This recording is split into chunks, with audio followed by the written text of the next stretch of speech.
Plumes of thick smoke seen rising over Gaza's skyline as Israel's war against Hamas continues. In the border city of Rafah, aid thrown to crowds in the streets, others chasing the trucks as boxes fell onto the road. Aid starting to move through a second border crossing between Israel and Gaza on Sunday. Officials hoping it'll double the amount of humanitarian relief getting to those desperately in need.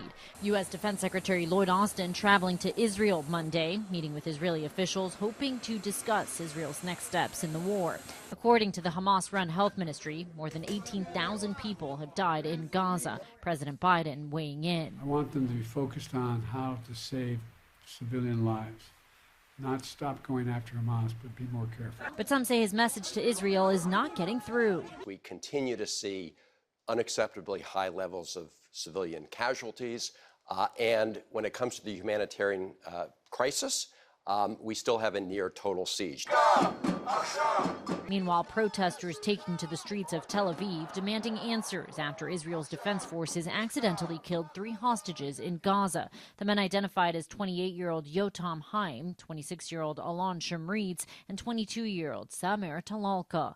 According to an IDF official, the men left a building in an area of very intense fighting. They were shirtless so they wouldn't be suspected of having explosives and were carrying a stick with a white cloth. A soldier saw them as a threat and opened fire. Shemritz laid to rest on Sunday, his distraught mother saying, "You survived 70 days in hell, another moment, and you were in my arms." Israeli Prime Minister Benjamin Netanyahu appearing to suggest on Saturday that new Qatar-mediated negotiations were underway to recover hostages still held by Hamas, while also pledging to destroy Hamas. But Hamas has said there will be no further hostage releases until the war ends. Inez de la Cuetara, ABC News, Tel Aviv.